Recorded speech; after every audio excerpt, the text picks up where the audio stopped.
कम जितने भी हमारे शिक्षक साथी है जो बीपीएससी ट्री 2.0 का एग्जाम देंगे 6 से लेकर 12 में, उम्मीद करता हूँ कि सब अच्छे होंगे और स्वस्थ होंगे। साथियों, मैं आज आप लोग के लिए टेस्ट सीरीज नंबर 21 जो है लेकर आ रहा हूँ। तो साथी, मैं आज आप लोग के लिए जो है टेस्ट सीरीज नंबर 21 जो है आपका कॉमन जो पेपर होता है 40 नंबर का, उसका स्टार्ट करने जा रहा हूँ। इससे पहले 20 प्रैक्टिस सेट ऑलरेडी करवा चुका हूँ। अगर नहीं किए हैं तो उसको जरूर कीजिए, क्योंकि आपको पता है 6 से लेकर 12 तक जितने भी साथी का एग्जाम होगा उसमें जो 40 नंबर का पेपर आपका कॉमन होगा, जिसमें history, geography, polity, economics, science तथा मैथ और रीजनिंग भी रह सकता है। ठीक है, 1-2 क्वेश्चन जो है मैथ में ज़्यादा नहीं, 6-7-8 क्वेश्चन में मैथ रीजनिंग दोनों रहेगा। ठीक है, तो मैं रीजनिंग भी करवा दूंगा, आप घबराइए नहीं। यार, रीजनिंग कुछ ऐसा तो वाला क्वेश्चन नहीं रहेगा, आपका नॉर्मल क्वेश्चन रहेगा, ABCD वाला सब रहेगा, बना दीजिएगा। ठीक है, ज़्यादा ज़्यादा रहेगा फिगर उगर काउंट करने वाला। तो चलिए साथी, स्टार्ट करते हैं टेस्ट सीरीज नंबर 21। अगर अभी तक चैनल से नहीं जुड़े तो जुड़ जाइए। अगर पहले से जुड़े हुए हैं तो ज़्यादा से ज़्यादा अपने साथियों में शेयर कीजिए, क्योंकि आप लोगों का बहुत सपोर्ट का ज़रूरत है हमको इस चैनल को चलाने के लिए। नेक्स्ट क्वेश्चन कह रहा है कि इस जो है टेस्ट सीरीज नंबर 21 का जीके का पहला क्वेश्चन है। हालांकि पूरे सेट का ओवरऑल 8वां क्वेश्चन है। कह रहा है कि बिहार का वह जिला जिसने 2011 की जनगणना के अनुसार सबसे अधिक जो है जनसंख्या दर्ज की है, 2011 की जनगणना के अनुसार। तो इसका आंसर क्या हो जाएगा आपका, बताइए। कह रहा है कि बिहार का वह जिला जिसने 2011 की जनगणना के अनुसार सबसे अधिक जनसंख्या वृद्धि। ठीक है, देखिए ध्यान रखिए कि यहाँ पे थोड़ा पढ़ने में मिस्टेक हो गया था। सबसे अधिक जनसंख्या वृद्धि जो है 2011 से जो किसका हुआ है, तो वो हो जाएगा आपका जो है मधेपुरा का। ठीक है, ध्यान रखिए, मधेपुरा का जो है जनसंख्या 1 दशक में लगभग इतना बढ़ा है। देखिए 30.65% बढ़ा है। कहने का मतलब आपको समझ में आया कि अगर वहाँ पे 100 व्यक्ति थे तो अब 1 दशक में जो है 130 व्यक्ति हो गया है। ठीक है, तो जितना भी आबादी 2011 के जनगणना के अनुसार था उसका जो है 30.655% जो है आबादी जो है बढ़ गया है। चलिए आगे कह रहा है कि मंझार कुंड कहाँ अवस्थित है, तो इसका आंसर क्या हो जाएगा आपका, ऑप्शन नंबर बी हो जाएगा, रोहतास में स्थित। ठीक है, रोहतास जिला आपके बारे में आपको पता ही होगा, बिहार का सबसे शिक्षित जिला है। वहाँ का आप रेलवे स्टेशन पे जाइएगा तो सवेरे जो 5 बजे से लेकर 10 बजे के समय होता है, वहाँ पे लड़के लोग बैठ के रेलवे स्टेशन पे सेट मारते हैं। इतना ज़्यादा माहौल है वहाँ। पढ़ाई में भी सरकारी नौकरी का एक अलग ही क्रेज है। हालांकि बिहार यूपी में तो जानते हैं सरकारी नौकरी मिलना मतलब समझिए कि धरती पे भगवान मिलने के बराबर है। ठीक है, वही बात है। तो ध्यान रखिएगा, मंझार कुंड कहाँ अवस्थित है, तो रोहतास में स्थित है। देखिए बिहार में जो है गर्म जल कुंड जो है, अगर पूछा जाए आपसे तो मेनली राजगीर में है, मुंगेर में है और गया में है। ठीक है, गर्म जल कुंड। और गर्म जल कुंड में जो गर्म पानी होता है किसके कारण होता है, तो पूछता ही है किसके कारण होता है पानी इसका गर्म, तो लवण होता है। ठीक है, और उसके बाद गंधक होता है। गंधक को जो है इंग्लिश में क्या बोलते हैं, तो सल्फर बोलते हैं। ठीक है, सल्फर होता है, हालांकि ये में रहता है इसका। जैसे ऑक्सीजन O2 फॉर्म में होता है ना, तो सल्फर या एसिड फॉर्म में होता है हमेशा। ठीक है, चलिए आगे कह रहा है कि ऑक्सफोर्ड डिक्शनरी का वर्ड ऑफ द ईयर 2022 क्या है, तो ये हो जाएगा आपका ऑप्शन नंबर ए हो जाएगा, गोबलिक मोड। ठीक है, देखिए होता क्या है कि जैसे जितने भी बड़े बड़े डिक्शनरी है, जैसे ऑक्सफोर्ड हो गया, उसके बाद और भी कई डिक्शनरी है। ठीक है, तो वो जो है अपना साल में जो सबसे ज़्यादा पॉपुलर जो वर्ड होता है, जो सर्चिंग में रहता है, चाहे जो बहुत ज़्यादा लोग उसका जो ट्रेंड में रहता है, उसको जो है वो ईयर अवार्ड के नाम से जो है सम्मानित करता है। तो गोबलिक मोड जो है पूरे वर्ल्ड लेवल पे इसका देखा गया होगा। ठीक है, ट्रेंड 2022 का, उसके हिसाब से इसको गोबलिक मोड जो है ऑक्सफोर्ड डिक्शनरी का वर्ड ऑफ द ईयर दिया गया है। आगे कह रहा है कि ऑस्कर पुरस्कार 2023 में सर्वश्रेष्ठ अभिनेत्री का पुरस्कार जीतने वाली पहली एशियाई महिला कौन है। देखिए एशियाई महिला आ गया। ठीक है ना, तो कौन थी बताइए, तो ये हो जाएगा आपका ऑप्शन नंबर सी, मिशेल योह। देखिए ऑस्कर पुरस्कार में आपको ध्यान क्या रखना है, एक तो ऑस्कर पुरस्कार का 2-4 चीज़ होता है, इतिहास याद रखिएगा। बाकी जो करंट में मिलता है, जैसे 2023 का आपको जो है ऑस्कर पुरस्कार ध्यान रखना पड़ेगा। उसमें भी आपको ध्यान क्या रखना है, सर्वश्रेष्ठ जो है फिल्म के डायरेक्टर कौन है।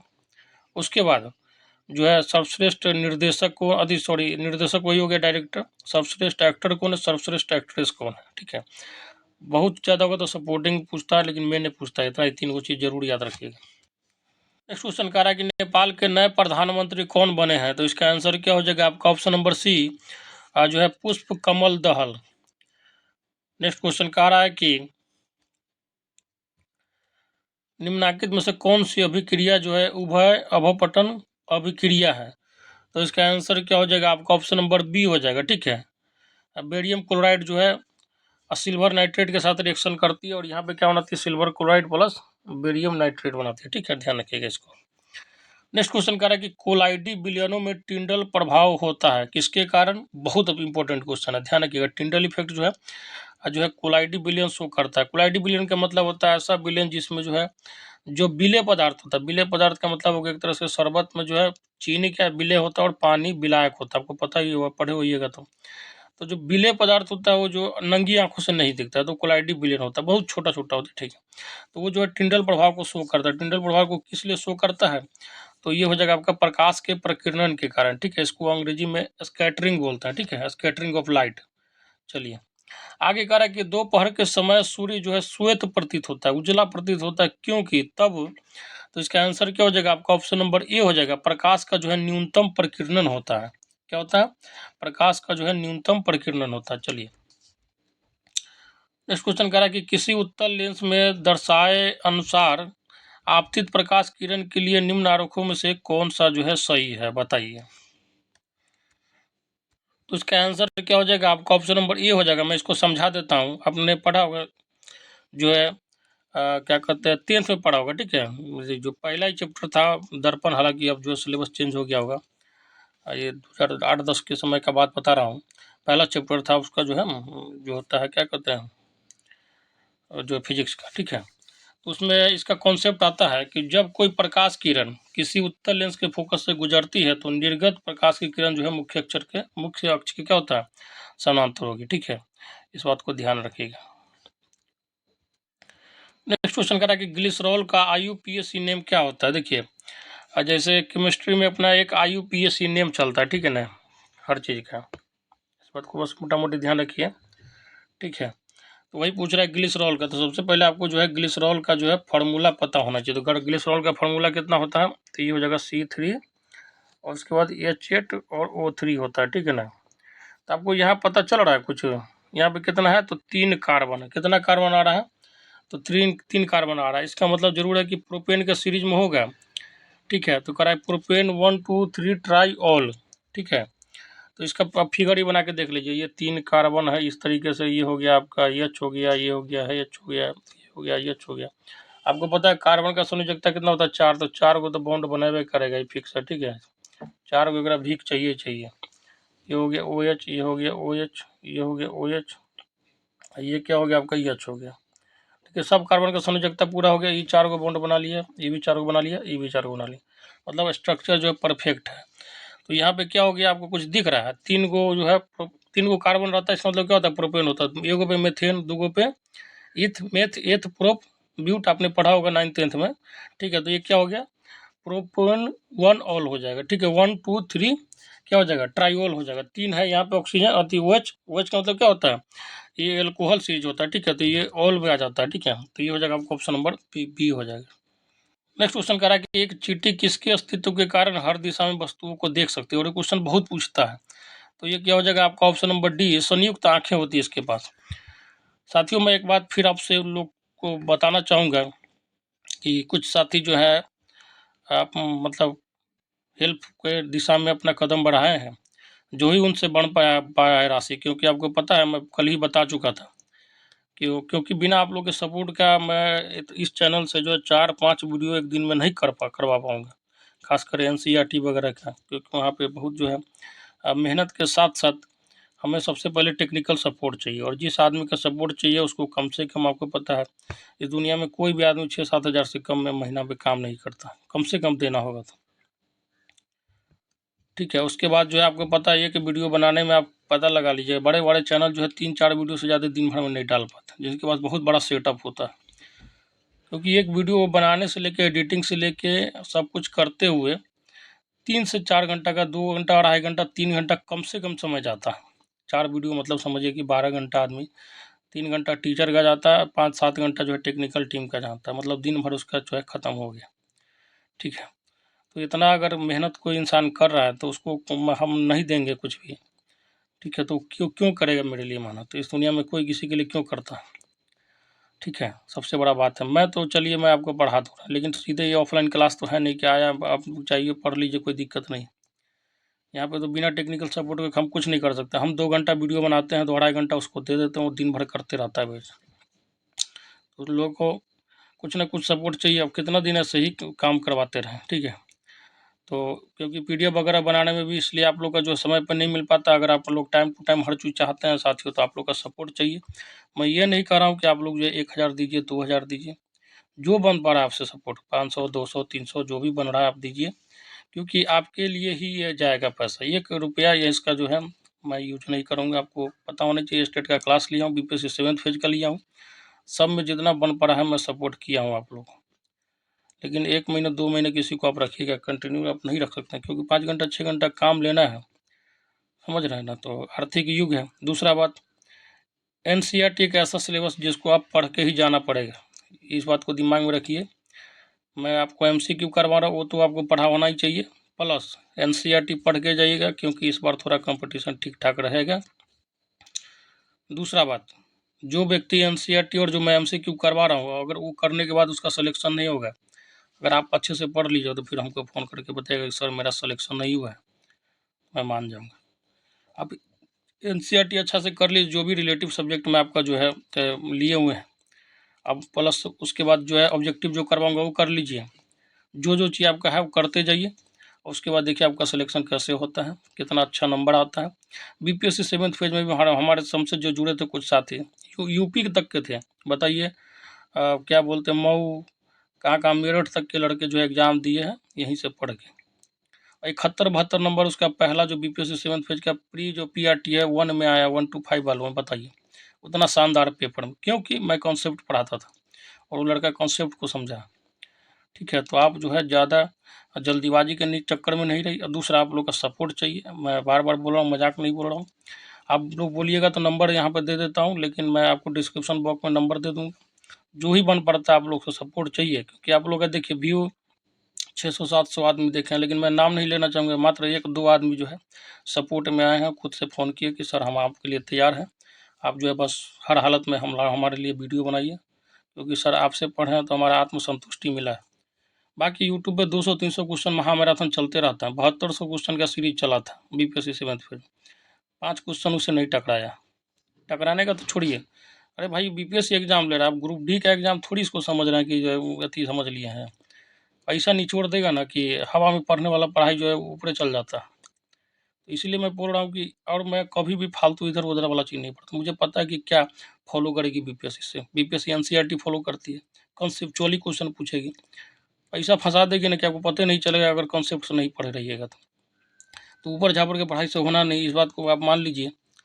ठीक है, और दूसरा बात है कि देखिए जब 50-55 हज़ार का नौकरी आपको हो रहा है, तो मैं ये सब तो है नहीं कि कोई बहुत बड़ा राशि मांग रहा हूँ, बस आप ही लोग के लिए आपका है यही लगाऊंगा। आपका जैसे बुक खरीदना है, आपको प्लस एन अति क्या कहते हैं नेट की ज़रूरत होता है, 3-4-6 जीबी ज़रूरत होता है एक दिन में, तो कहाँ से लाएगा आदमी? ठीक है, दूसरा बात टेक्निकल की टीम को देना है, हर काम देखना होता है। तो बस आप लोग का वही जो है मैं उस काम के लिए लगाना है, क्योंकि मैं भी अब देखिए कोई भी आदमी घर से 10,000 12,000 15,000 रुपया हर महीने तो लगा नहीं सकता है। ठीक है, अगर मैं उतना सामर्थ्य होता, क्योंकि मैं काम करता हूँ, लेकिन उतना जो है हमारे पास भी सामर्थ्य नहीं है कि मैं 15,000 20,000 रुपये महीना हर महीने लगाता रहूँ। 2 महीने 3 महीने से मैं कर रहा हूँ साथी। ठीक है, जितना मुझसे बन पड़ा है मैं किया हूँ, लेकिन अब आप लोग का सपोर्ट चाहिए। और ये जो है जिस तरीके से बन पा रहा है, मैं हालांकि नंबर आपको बोल देता हूँ, डिस्क्रिप्शन बॉक्स में भी दे दूँगा। ये जो नंबर आपका ये है, ठीक है, 8375, उसके बाद 821805। ठीक है, अबाउट सेक्शन में नंबर दिया गया, मैं डिस्क्रिप्शन बॉक्स में भी दे दूँगा। आप इस नंबर पे जो है फ़ोन पे भी कर सकते हैं और गूगल पे भी कर सकते हैं, लेकिन ज़्यादातर केस की में फ़ोन पे ही करने का कोशिश कीजिएगा। ठीक है, ठीक है, तो ये दोनों नंबर है, ये कहते हैं 8375 82 18 05 है। जो भी आपसे बन पड़ता है हेल्प राशि, क्योंकि ये आपके लिए है, और इतना मैं मांग भी नहीं रहा हूँ कि मुझे जो है अमीर बनना है। ठीक है, मैं आप लोग का सपोर्ट, बस आप लोग किसी तरीके से, ये बड़ा वैकेंसी है, एक बार टीचर का, एक बार जो है बीएड वाले साथियों के साथ सदमा हो चुका है। हालांकि देखिए अभी तक आप लोग का डिसीजन क्लियर नहीं आया है, अगर हो सके आप लोग के लिए भलाई भी हो जाए। लेकिन फिर भी 9th 10th 11 12 में 9th 11 12 वालों का 56,000 जो है सैलरी है, स्टार्टिंग सैलरी आपको पता होगा। 53-54 हज़ार जो है आपका 9th 10th वालों का होगा, और 53,000 के करीब जो है 53,000 रुपया किसका है, तो 6 to 8 वाले का है। तो समझिए कि इस बार जो अब टीचर नहीं बन रहा है, एक तरह से एसडीएम बन रहा है, बीपीएससी के एग्जाम के टीचर जो बनिएगा ना, उसका एक अलग वैल्यू भी रहेगा। तो छोटा मोटा चीज़ पे आप जो है इग्नोर के अति ध्यान नहीं दीजिए। हाँ, मैं बार बार इसी बात को आपको रिपीट कर रहा हूँ कि ये जो भी हो रहा है आप लोग के लिए हो रहा है, ठीक है। मैं हर वीडियो में मैं ज़्यादा इस पर समय नहीं बर्बाद करना चाहता हूँ। अगर आप लोग खुल के आइएगा आगे, एक आध साथी कल आए हैं, उन्होंने फ़ोन करके बजाते बोला कि सर आपका सपोर्ट हमें चाहिए, आप जो है बहुत सपोर्ट किए हैं, आपको भी सपोर्ट चाहिए हम लोग का, हम करेंगे, आप क्लास लेना बंद नहीं कीजिए। तो मैं क्लास लेता रहूँगा, ऐसा नहीं क्लास लूँगा, लेकिन उस क्षमता से नहीं ले पाऊँगा। इसलिए मैं बोल रहा हूँ कि आप लोग चाहते हैं तो जो मेरा अति हमारे सपोर्ट में आइए, जो ही हो सके। मैं बोल रहा हूँ आपको, जो है हमको 1,000 रुपया नहीं चाहिए, आपसे जो बन रहा है 200 बन रहा है, 500 बन रहा है, 100 रुपया बन रहा है, कीजिए, क्योंकि छोटा छोटा एक राशि ही मैं जमा करके उसको दे पाऊँगा, ठीक है। चलिए, तो उम्मीद करता हूँ आप समझ गए होंगे, खुद जो है शिक्षित आदमी है, पढ़े लिखे भी इंसान है, ठीक है। तो ज़्यादा समझाने की भी ज़रूरत नहीं है। नेक्स्ट क्वेश्चन कह रहा है कि मस्तिष्क का कौन सा हिस्सा जो है सांस लेने को नियंत्रित करता है, ठीक है।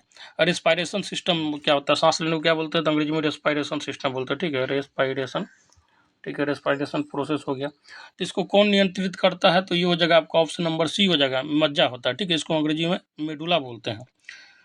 नेक्स्ट क्वेश्चन कह रहा है कि प्रोटीन संश्लेषण में निम्न कोशिकाओं में से किसकी भूमिका जो सबसे अधिक महत्वपूर्ण है, तो इसका आंसर क्या हो जाएगा आपका ऑप्शन नंबर बी, अंतः द्रव्य जालिका और राइबोसोम, ठीक है, इसको बोलते हैं जो है अंतर द्रव्य जालिका जो है ना, ये इसका जो है आप इसको ध्यान रख सकते हैं। ये जो है कोई भी चीज़ को, पदार्थ को एंट्री करने से पहले जो एक समझिए छनने का काम करता है। ये राइबोसोम जो है, तो आपको पता है कि प्रोटीन का फैक्ट्री बोला जाता है इसको शरीर में, ठीक है।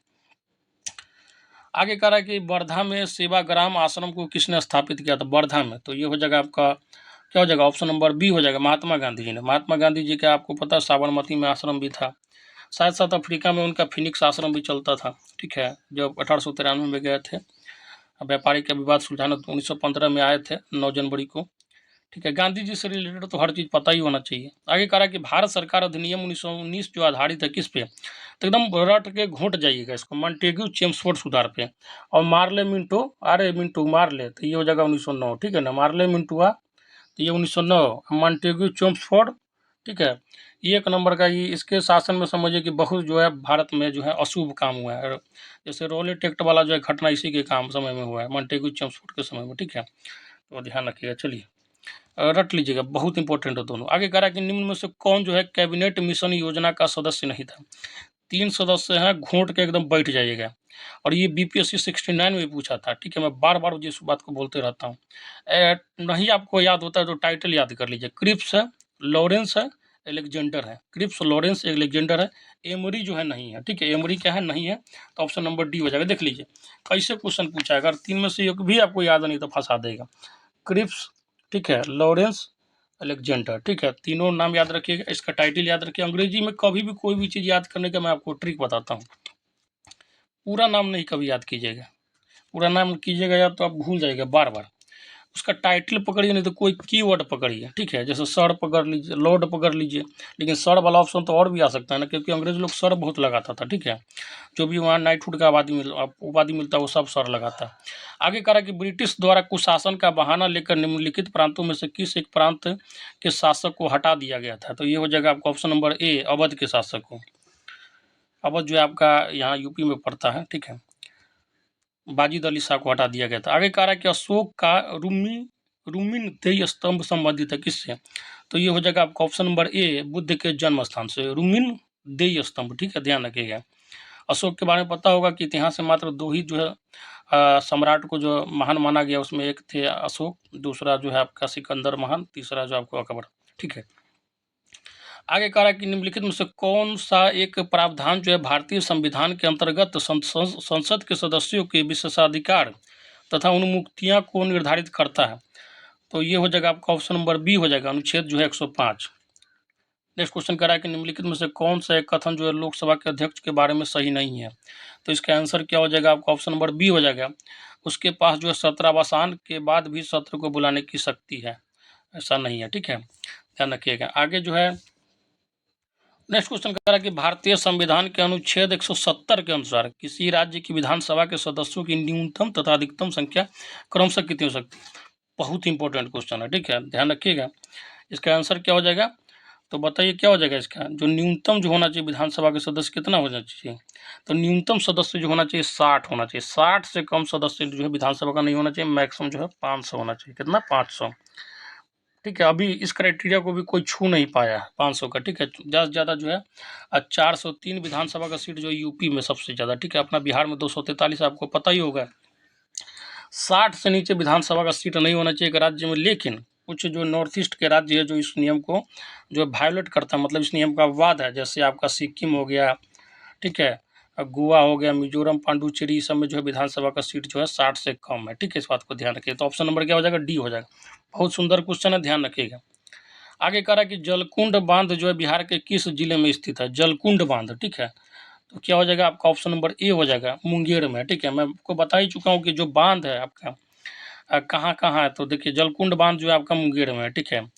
हाँ, गर्म जलकुंड वगैरह जो अगर पूछा जाए तो वो कहाँ है, तो 3 जिले में, मुंगेर में, उसके बाद गया में है। इस चीज़ को ध्यान रखिएगा। आगे कह रहा है कि बिहार का पहला रामसर स्थल जो कांबर ताल निम्नलिखित में से किस जिले में स्थित है। देखिए अगर मुझे बिहार का करंट अफेयर बनाना होगा तो ये मैं सबसे टॉप लेवल का क्वेश्चन इसी को मानूंगा। रामसर स्थल जो है कांबर ताल जो बेगूसराय का सबसे जो है पहला रामसर स्थल है, ठीक है। और इस बात को ध्यान रखिएगा कि रामसर स्थल जो है उस जगह को घोषित किया जाता है जो आर्द्र भूमि होता है, जो क्या होता है, वेटलैंड एरिया होता है। क्या होता है, वेटलैंड एरिया होता है, अंग्रेजी में इसको वेटलैंड एरिया बोलते हैं। ईरान से स्टार्ट हुआ था, ठीक है, कि विश्व में जितने भी आर्द्र जगह जो दलदली जगह होता है उसको सरकार संरक्षित करके जो है अपने अंदर कंट्रोल में रखे, ठीक है। 1971 में ईरान से शुरुआत, हालांकि भारत में आते आते जो 82 के करीब करीब जो है स्टार्ट हो गया। सबसे ज़्यादा जो वेटलैंड एरिया कहाँ है, तो ब्रिटेन में है, हालांकि भारत में भी 75 से ऊपर हो चुका है। आगे कह रहा है कि भारतीय राष्ट्रीय कांग्रेस ने पूर्ण स्वतंत्रता प्राप्ति का लक्ष्य किस वर्ष में घोषित किया था। तो इसका आंसर क्या हो जाएगा आपका, ऑप्शन नंबर ए हो जाएगा, वर्ष 1929 में, ठीक है। जवाहरलाल नेहरू की अध्यक्षता में जो है लाहौर अधिवेशन हुआ था रावी नदी के तट पर। रात्रि को 12 बजे उन्होंने शपथ लिया था सब मिलके कि अब जो है पूर्ण स्वतंत्रता हमको चाहिए। आगे कह रहा है कि निम्नलिखित में से किसने गांधी जी के आंदोलन को राजनैतिक फिरौती कहा, ठीक है। तो ये हो जाएगा आपका option number C, Lord Linlithgow. और लॉर्ड लिनलिथगो था जो, ये पता है आपको, ये वायसराय जो था अब भारत छोड़ो आंदोलन के समय यही था, ठीक है। 1940-42 के समय में इसका कार्यकाल था, 1936 से लेकर 43 तक इसका कार्यकाल था, ठीक है, ध्यान रखिएगा। इसलिए अगर कार्यकाल ध्यान रखिएगा मोटा मोटी तो आपका आइडिया लग जाएगा, ठीक है ना। तो देखिए 1942 में क्या हुआ था, भारत छोड़ो आंदोलन हुआ था, तो उस समय कौन रहा होगा वायसराय, तो लॉर्ड लिनलिथगो रहा है। और ये बहुत पूछा जाता है, इस बात को ध्यान रखिएगा। चलिए नेक्स्ट क्वेश्चन कह रहा है कि फरवरी 1928 में आयोजित सर्वदलीय सम्मेलन के अध्यक्ष निम्नलिखित में से कौन थे। तो इसका आंसर क्या हो जाएगा आपका, ऑप्शन नंबर बी हो जाएगा, डॉक्टर M.A. अंसारी थे, ठीक है, सर्वदलीय सम्मेलन के अध्यक्ष। इस बात को ध्यान रखिएगा। आगे कह रहा है कि निम्नलिखित में से कौन सा जल डमरू मध्य जो लाल सागर और अदन की खाड़ी को जोड़ता है। और आजकल जो ये क्वेश्चन थोड़ा ज़्यादा ट्रेंड में रह रहा है, ठीक है, इस बात को ध्यान रखिएगा। ये हो जाएगा आपका बाब अल मंदेब खाड़, ठीक है। ये जो है आपका समझिए कि ये जो आपका जो है ईरान फारस के जो है एरिया में आ जाता है, ठीक है, बाब अल मंदेब वाला, ठीक है। नेक्स्ट क्वेश्चन कह रहा है कि भारत के कितने राज्य जो है बांग्लादेश की सीमा को छूते हैं।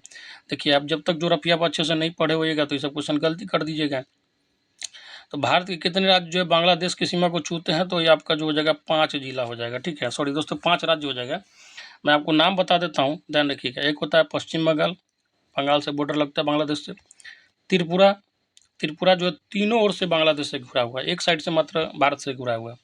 आसाम हो गया, मिजोरम हो गया और मेघालय हो गया, ठीक है, ध्यान रखिएगा। चलिए आगे कह रहा है कि कौन सा पठार जो है मलनाड और मैदान में विभाजित है। तो इसका आंसर क्या हो जाएगा आपका, ऑप्शन नंबर बी हो जाएगा, जो है कर्नाटक का जो पठार है मलनाड और मैदान में विभाजित है, ठीक है। मलनाड का जो है कन्नड़ भाषा में अर्थ होता है मलेनाडु, और मलेनाडु का अर्थ होता है मतलब वर्षा की भूमि, ठीक है। तो ये एक वर्षा वाला भूमि और मैदान वाला भूमि ये क्या है, तो इसको बोला जाता है कर्नाटक का पठार। देखिए इसमें जो बताया गया है कीट जो है किस श्रेणी में आता है, पक्षी किस श्रेणी में आता है, सरीसृप में कौन आता है, स्तनधारी में कौन आता है, इसको मिलाना है, ठीक है। तो कीट जो हो गया आपका कॉकरोच की श्रेणी में आ जाएगा, क्या कॉकरोच। उसके बाद पक्षी जो हो जाएगा आपका, पक्षी में आपको पता है उल्लू आ जाएगा, ठीक है। सरीसृप मतलब जो है रेंग के चलता है उसको क्या बोलते हैं, जो है ये क्या हो गया आपका, तो ये हो जाएगा आपका जो है कछुआ हो गया, ठीक है। सरीसृप का मतलब क्या होता है, रेंग के चलने वाला चीज़। स्तनधारी मतलब जो बच्चा को जन्म देता है, तो ये हो जाएगा चमगादड़, ठीक है। तो इसका आंसर क्या हो जाएगा आपका, ऑप्शन नंबर डी हो जाएगा, ठीक है, ध्यान रखिएगा। चलिए नेक्स्ट क्वेश्चन करा कि मच्छरों से फैलने वाले 3 रोगों का समूह बताइए। अच्छा क्वेश्चन है, बहुत अच्छा क्वेश्चन है, ध्यान रखिएगा। मलेरिया हो जाएगा, डेंगू हो जाएगा, चिकनगुनिया हो जाएगा। और डेंगू जो होता है उसको तो हड्डी तोड़ बुखार कहते हैं, इतना शरीर के बाद दर्द करेगा ना, जहाँ पे जोर रहेगा बहुत दर्द होता है, ठीक है। बाकी साथी जो आपका HIV एड्स दिया गया, इसका फुल फॉर्म याद रखिएगा, बहुत पूछा जाता है। HIV का मतलब क्या होता है, ह्यूमन इम्यूनो डिफिशियंसी वायरस हो गया, ठीक है। एड्स जो होता है आपका, एड्स हो गया एक तरह से वायरल बीमारी होता है। ये हो गया आपका क्या हो जाएगा, तो ये हो जाएगा एक्वायर्ड, ठीक है, एक्वायर्ड। फिर हो जाएगा इम्यून डिफिशियंसी सिंड्रोम, बहुत पूछता है इसका जो है फुल फॉर्म, ध्यान रखिएगा। चलिए आगे कह रहा है कि तीन खाद्य पदार्थों का वह समूह चुनिए जिसमें आयरन जो है प्रचुर मात्रा में होता है। तो ये हो जाएगा आपका आंवला हो जाएगा, पालक हो जाएगा और गुड़ हो जाएगा। इसलिए दबा के जो है आंवला जरूर सेवन में रखिए, क्योंकि इससे जो है आपका बाल वगैरह भी जो है काला वगैरह रहता है। दूसरा, पालक खाइएगा तो बहुत तगड़ा जो है विटामिन ए भी होता है इसमें, आँख का रोशनी वगैरह के लिए बहुत जो है यूजफुल है। गुड़ जो है आपका जो है खून को शुद्ध रखता है, ब्लड को प्योरीफाइड भी करता है इसके साथ साथ, ठीक है। तो गुड़ खाइए दबा के, पालक खाइए, आंवला उमला खाइए, सब बहुत अच्छा चीज़ है। आगे करा कि धरती पर अलवण जल की उपलब्धता बहुत कम है। मतलब जो है अलवण का मतलब क्या होता है, लवण मतलब होता है जो खारा होता है, जो नमकीन होता है। तो बिना नमकीन वाला पानी बहुत कम है। कुल उपलब्ध अलवण जल की निम्न में से किस में सर्वाधिक प्रतिशत कुल अलवण जल की मात्रा है, ठीक है। तो वही पूछ रहा है, जो मिट्टी जो पानी जो है नमकीन नहीं है, उसकी मात्रा सबसे ज़्यादा कहाँ पे है। तो ये हो जाएगा आपका ऑप्शन नंबर सी हो जाएगा, ग्लेशियर और हिम नदी। जो बर्फ़ वगैरह जो जमा होता है उसका पानी क्या होता है आपको पता है, वो जो है खारा नहीं होता, नमकीन नहीं होता। तो सबसे ज़्यादा जो है बिना खारा वाला पानी कहाँ है, तो आपका ग्लेशियर हो जाएगा, हिमनद हो जाएगा। करा कि दी गई संख्या को किस संख्या से गुना करना चाहिए ताकि संख्या में 25% की वृद्धि हो सके। छोटा सा क्वेश्चन है कि बहुत बुरी तरीके से फंसा देगा, ध्यान से देखिएगा इस क्वेश्चन को कैसे बनाना है। मान ली कि संख्या जो यक्स है, गुना जिस संख्या से कर रहे वो वाई हो गया, ठीक है। संख्या क्या है, यक्स मान लिए, संख्या आपका यक्स हो गया, जो गुना कर रहे हैं क्या हो जाएगा आपका, वो हो जाएगा वाई। तो क्या हो गया, ये हमारा जो रिजल्ट आएगा एक्स वाई हो जाएगा, ठीक है ना। जो भी संख्या का रिजल्ट के बाद यही ना होगा। कह रहा है कि ताकि संख्या में जो 25% की वृद्धि हो सके, संख्या में वृद्धि होना चाहिए 25%। तो संख्या माने यक्स, यक्स में 25% का वृद्धि का मतलब 25% का मतलब 1/4 लिख सकते हैं। उम्मीद करता हूँ इतना आपको समझ में आता होगा। 25% मतलब 25/100 काटिएगा तो 1/4 आ जाएगा। तो यक्स इंटू वाई बराबर क्या हो जाएगा, तो ये हो गया यक्स, ये हो जाएगा x/4। तो ये हो जाएगा आपका 5x/4, ठीक है। यक्स से यक्स कट गया तो y बराबर कितना हो गया, 5/4। इसका मतलब क्या हो गया, y जो है 5/4 से जो गुना करने पर, ठीक है। तो ये हो जाएगा आपका ऑप्शन नंबर जो है बी हो जाएगा। विशिष्ट संख्या क्या हो जाएगा, 5/4। नेक्स्ट क्वेश्चन कह रहा है कि एक व्यक्ति ने 2 उपहार, ठीक है, ₹30 प्रत्येक पर बेचे। एक उपहार पर उसे 18% का लाभ हुआ और दूसरे पर उसे 18% की हानि हुई। तो कुल लाभ या हानि बताइए। देखिए कह रहा है कि 2 उपहार है दुकानदार के पास, 30-30 रुपये में बेचा। एक पे 18% का लाभ हुआ, दूसरे पे 18% का हानि हुआ। तो कुल लाभ या हानि बता रहा। कहने का मतलब हो गया, देखिए 30 रुपये में बेचा 2 उपहार, मतलब 60 रुपया क्या हो गया इसका विक्रय मूल्य, सेलिंग प्राइस। ये तो आपको समझ में आ गया। अब क्रय मूल्य आपको पता चल जाए तो आप जो है पता कर लीजिएगा कि दोनों का जो है लाभ हानि कितना हुआ, कैलकुलेट करके ओवरऑल। देखिए 30 रुपये में एगो के बेचा, ठीक है, कितना पर 18% का लाभ हुआ, मतलब 100/118 कर सकते हैं इसको। थोड़ा बहुत एक नियम समझ में आता होगा तो आपको समझ में आ गया होगा। 18% का लाभ मतलब 118 नीचे करेंगे, ठीक है, ठीक है। उसके बाद जो है 100 ऊपर कर देंगे, बाकी जो क्रय मूल्य निकालने के लिए। और एक पे क्या कह रहा है, एक पे कह रहा है आपका 30 का जो है, ये यहीं पे हम कर देते हैं, थोड़ा आपको कन्फ्यूज जाएगा। 30 का एक पे जो है कह रहा है हानि हो रहा है 18% का, इसका मतलब क्या हो गया, 100/82 जो हो जाएगा विक्रय मूल्य नीचे आएगा, ठीक है। इसको जब कट कुटा कीजिएगा ना तो इसका जो आपका आ जाएगा 62 रुपया आ जाएगा। कितना आ जाएगा, 62 आ जाएगा। इस दोनों को काटिएगा तो आपको समझ में आ जाएगा, 62 आ जाएगा, ठीक है। मतलब 60 रुपया में उसका क्या था, सेलिंग प्राइस था, ठीक है। और क्रैम्बुल कितना था, 62 था। आप बताइए 62 रुपये में खरीद के 60 रुपये में बेचिएगा, तब टोपेबाज है ना दुकानदार है, तो क्या हो गया, 2 रुपया का जो है आपको हानि हो गया। ठीक है, तो 2 रुपया का जो है उपहार देने के चक्कर में हानि कर लिए। ठीक है, ऑप्शन नंबर बी हो जाएगा। नेक्स्ट क्वेश्चन कह रहा है कि एक त्रिभुज का क्षेत्रफल क्या है जिसकी भुजाएं 3 सेंटीमीटर, 4 सेंटीमीटर और 5 सेंटीमीटर है। देखिए ऐसा क्वेश्चन देखते ही आपके आंख में चमक आना चाहिए। 3 सेंटीमीटर, 4 सेंटीमीटर और 5 सेंटीमीटर। देखिए जब एक भुजा का स्क्वायर, 3 भुजा दिया रहेगा त्रिभुज के क्षेत्रफल, भुजा में देखिए त्रिभुज में 3 भुजा होता है, 3 भुजा में से किसी एक भुजा का स्क्वायर बाकी 2 अन्य भुजा के स्क्वायर के बराबर हो, योग के बराबर हो, इसका मतलब है कि वो समकोण त्रिभुज हो जाएगा। जैसे 5 का यहाँ स्क्वायर कीजिए 25, इस दोनों के योग के बराबर है। 3 का स्क्वायर हो गया 9, 4 का स्क्वायर हो गया 16, इसका मतलब क्या हो गया, एक समकोण त्रिभुज हो गया। इसमें क्या हो जाएगा, तो 5 सेंटीमीटर क्या हो जाएगा, तो ये हो जाएगा आपका जो है कर्ण हो जाएगा, इसको हाइपोटेनस बोलते हैं। बाकी लंब आधार जो है चेंज होते रहता है, इसमें कोई टेंशन नहीं है, घबराने की बात नहीं है। ये हो गया आपका 90 डिग्री। किसके, तो ये हो जाता है आपका कर्ण के सामने का जो है कोण 90 डिग्री हो जाता है। समकोण त्रिभुज का एक, समकोण त्रिभुज के केस में एक स्पेशल फॉर्मूला आता है, हालांकि आप लगा सकते हैं जहाँ भी, हाफ इंटू आधार गुने ऊंचाई। आधार कितना, 4 मान लीजिए, इसको मानिएगा आधार तो ये ऊंचाई हो जाएगा, इसको मानिएगा आधार तो ये ऊंचाई हो जाएगा। तो इसमें घबराहट नहीं है, लंबाई चौड़ाई चेंज होते रहता है समकोण त्रिभुज में। एक चीज़ फिक्स रहता है तो क्या, तो वो रहता है आपका कर्ण। तो ये क्या हो जाएगा, हाफ गुने आधार गुने ऊंचाई, 4 गुने 3, ठीक है, 2 दूना 4, 2 तिहाई 6, 6 जो हो जाएगा सेंटीमीटर स्क्वायर क्या होगा, इसका क्षेत्रफल हो जाएगा। उम्मीद करता हूँ सही से समझ में आ गया होगा। जैसे एक क्वेश्चन मैं आपको दूंगा, जैसे देख लीजिए आपका जो है 6 रहेगा भुजा का लंबाई, ठीक है, 8 रहेगा और 10 रहेगा, तो इसका क्षेत्रफल जो है आप कमेंट बॉक्स में जरूर बताइएगा कि इस त्रिभुज का क्षेत्रफल कितना होगा। सेम इसी तरीके का क्वेश्चन है। नेक्स्ट क्वेश्चन कह रहा है कि एक व्यापारी अपने माल पर क्रय मूल्य से 60% अधिक अंकित करता है। जैसे जो भी चीज़ खरीदता है, मान के चलिए हम कोई किताब खरीदे 100 रुपया में, और उस पर हम 160 रुपये लिख दिए, ठीक है, चिपका दिए स्टिकर, और कह रहा है कि जब 60% अधिक अंकित कर देता है तो 25% का छूट दे देता है। ठीक है, तो आपको घुमा के मारा जा रहा है, ठीक है ना। तो ऐसे ही कंपनियां वगैरह भी करती है, ठीक है। तो कह रहा है कि जो उसका लाभ प्रतिशत क्या है बताइए। तो उसका लाभ प्रतिशत क्या हो जाएगा, देखिए कह रहा है कि एक व्यापारी अपने माल पर क्रय मूल्य से जो है 60% अधिक अंकित करता है और 25% की क्या करता है, छूट करता है। छूट का मतलब है जो इसको माइनस में ले लीजिए, 25% छूट का मतलब इसको हम ले देते हैं जो है माइनस में ले लेते हैं, और 60% जो अधिक अंकित करता है इसको हम जो है प्लस में ले लेते हैं। ठीक है, ठीक है, ध्यान रखिएगा। अब जो है अभिष्ट लाभ प्रतिशत जो है निकालना है, तो ये क्या हो जाएगा आपका, ये हो जाएगा 60 माइनस 25, ठीक है। अब माइनस हो जाएगा कितना, 60 गुने 25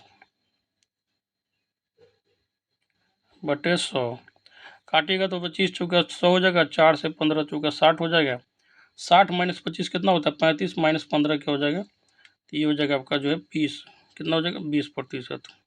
ठीक है, उम्मीद करता हूँ समझ में आ गया होगा। ऑप्शन नंबर ए हो जाएगा। ठीक है, नेक्स्ट क्वेश्चन कह रहा है कि यदि एक निश्चित धनराशि साधारण ब्याज की दर पर 13 वर्ष में 2 गुनी हो जाती है, तो वार्षिक ब्याज की दर जो है दशमलव के 2 स्थानों तक सही रूप से ज्ञात करें। ठीक है, पूछ रहा है। देखिए इसका एक ट्रिक बताता हूँ, ठीक है, हालांकि मैं इसको प्रोसेस से ही बताऊंगा, आप घबराइएगा नहीं। जब भी साधारण ब्याज पे, केस साधारण ब्याज का होना चाहिए, 13 साल में दुगुना हो जाता है, तो ब्याज की दर का प्रतिशत का क्या होता है, ट्रिक होता है, तो n-1 बटे टी गुने 100 होता है। तो यन क्या हो गया, तो यन हो गया साल, सॉरी दोस्तों, यन जो हो गया आपका जो है कितना हो गया, तो दुगुना हो रहा है कि 3 गुना हो रहा है उसका, तो ये हो जाएगा 2-1 बट टी क्या हो गया, टाइम मतलब 13 साल, ठीक है, और गुने 100 हो जाएगा। तो 2 में से 1 हटाइएगा तो क्या हो जाएगा, 1 हो जाएगा, 1/13 गुने हो जाएगा 100, ठीक है। इसको जो भाग दीजिएगा तो कितना आ जाएगा, 7.69% हो जाएगा। ठीक है, ऑप्शन नंबर बी हो जाएगा। हालांकि एक और विधि बता देता हूँ उसके लिए थोड़ा दिमाग चाहिए। आप जो है मूलधन मान लीजिए 100 रुपया, ठीक है, मूलधन मान लिया 100 रुपये, कह रहा है कि 13 साल में जो है ब्याज जो है, सॉरी 13 साल में दुगुना हो जाता है, इसका मतलब क्या हो गया, मिश्रधन क्या आ जाएगा 13 साल में 200 रुपया आ जाएगा। इसका मतलब है कि ब्याज कितना हुआ 13 साल में, तो ब्याज हो गया आपका 100 रुपया। समय कितना है, तो समय आपको पता है कितना है, 13 साल हो गया। तो दर निकालना, दर का फॉर्मूला क्या होता है, ब्याज गुने 100, 100 गुने 100, 100 गुने 100 हो गया, बटे क्या होता है, ब्याज गुने 100 बटे मूलधन गुने दर, चौड़े 100 समय, दर निकालना तो नीचे समय हो जाएगा। तो 100 से 100 काट दीजिए, 100/13 मतलब वही आ गया 7.69%। समझ में आ गया, प्रोसेस भी वही है। ट्रिक मैं आपको बता चुका हूँ, n-1/t, जहाँ पे n क्या हो जाएगा, दुगुना हुआ उसका, तो n बराबर 2 रखिए, t बराबर समय रख दीजिए। चलिए 100 से गुना कर देना। आगे कह रहा है कि एक समकोण किसी समकोण त्रिभुज का विलंब और आधार का अंतर जो है 17 सेंटीमीटर है और इसका कर्ण जो है 25 सेंटीमीटर है, तो इसके आधार तथा विलंब का योग क्या होगा। देखिए मैं इसको बता देता हूँ, इसे क्वेश्चन जैसे ये दिया गया है आपका, ये क्वेश्चन हो गया, ठीक है। कह रहा है किसी समकोण त्रिभुज का विलंब और आधार का अंतर जो है 17 सेंटीमीटर है। कर्ण के बारे में पता है कि ये 25 है, ये तो फिक्स है। कर्ण पता है आपको जो है 90 डिग्री के सामने का होता है, ठीक है ना, भुजा कर्ण होता है। इसमें से बोला गया कि ये मान के चले यक्स है, तो ये हो जाएगा आपको x+17, बस मैटर क्लोज। अब क्या करना, सिंपल पाइथागोरस थ्योरम लगाइए, बना लीजिए, x² हो जाएगा, लंब स्क्वायर मान लीजिए किसी को, इसको आधार हो जाएगा, ठीक है, x+17 का स्क्वायर मान लीजिए, इसको बराबर कर दीजिए तो 25 के स्क्वायर के बराबर कर दीजिए, काट कुटा के x का वैल्यू निकाल लीजिए। उम्मीद करता हूँ कि आप बीएड के साथी तो आप निकाल ही लेंगे, ठीक है, कैलकुलेशन वगैरह आपको आता ही होगा। तो x का वैल्यू जब निकालिएगा तो x आ जाएगा 7, ठीक है। तो आपका दूसरा जो हो जाएगा, जो 17 सेंटीमीटर जो है अंतर है, इसका मतलब दूसरा क्या हो जाएगा, x+17 मतलब क्या हो जाएगा, 24 हो जाएगा। 7 हो गया एगो त्रिभुज का भुजा, एगो हो गया 24, एगो हो जाएगा कर्ण 25, ठीक है। तो उम्मीद करता हूँ समझ में आ गया होगा। 7 और 24 हो गया। तो क्वेश्चन क्या पूछ रहा है कि इसके आधार का और अविलंब का योग क्या होगा, तो 7 + 24 क्या हो जाएगा, 31 सेंटीमीटर। क्वेश्चन को लास्ट तक देखिएगा क्या पूछ रहा है क्वेश्चन। नेक्स्ट क्वेश्चन कह रहा है कि समीकरण का मूलों का जो है हरात्मक माध्य क्या है, ठीक है, माध्य पूछ रहा है क्या, तो हरात्मक माध्य। सबसे पहले आप इसका मूल निकालिए, तो ये हो जाएगा आपका, इसको मैं सिंपली सॉल्व कर देता हूँ, x², ठीक है, -10x + 11 के बराबर 0 का जो है हरात्मक माध्य का मतलब क्या होता है, तो हरात्मक माध्य जो होता है इसको हम जो है इस तरीके से पूछते हैं। ये हो जाएगा आपका हरात्मक माध्य मतलब 2α β अपन अल्फा प्लस बीटा, ठीक है, जहाँ अल्फा बीटा क्या हो गया, तो मूलों का गुणनफल, अल्फा प्लस बीटा मूलों का योग, हरात्मक माध्य। 2 गुने अल्फा बीटा क्या हो जाएगा, मूलों का जो है गुणनफल क्या होता है, c/a। c का मतलब होता है जो अचर पद होता है वो, और a का मतलब होता है जो x² का गुणांक हो, ठीक है, जो गुणज हो। तो ये हो जाएगा 11/1, ठीक है, बटे अल्फा प्लस बीटा का मतलब क्या होता है, -b/a, आपने पढ़ा होगा 10th क्लास में। तो b क्या होता है, तो x का गुणांक होता है द्विघात समीकरण में, और ये क्या होता है x² का गुणांक। तो -b के क्या है, तो b हो जाएगा -10 बटे हो जाएगा आपका a1 हो जाएगा। ये ऊपर क्या हो गया, 2 × 17 बटे क्या हो जाएगा, माइनस माइनस कितना हो जाएगा, प्लस हो जाएगा, 10 हो जाएगा। तो 17 दूना 34 बटे जो हो जाएगा क्या हो जाएगा, तो 10 हो जाएगा, क्या हो जाएगा। सॉरी दोस्तों, ये जो आपका c/a में 11 की जगह पे मिस्टेक से 17 लिखा गया तो दिख रहा था, तो ये हो जाएगा 11 बटे क्या होता है, c/a में क्या हो जाएगा, क्या कहते हैं, b/a में क्या हो जाएगा, -b/a में माइनस माइनस 10 हो जाएगा +1, ये हो गया 10, तो ये हो जाएगा 22 बटे हो जाएगा 10, इसका मतलब क्या होगा 11/5 हो जाएगा। ऑप्शन नंबर क्या हो जाएगा, बी हो जाएगा। तो ये था साथी आपका जो है practice number, test series number 21। ठीक है, आप इसको बनाइए और ज़्यादा से ज़्यादा मेहनत कीजिए, क्योंकि समय का अभाव है आपके पास। साथ ही साथ मैं आप लोग का जो है वीडियो लेकर आता रहूँगा। आप लोग का सपोर्ट जरूरी है दोस्तों, सपोर्ट जरूर कीजिएगा। धन्यवाद।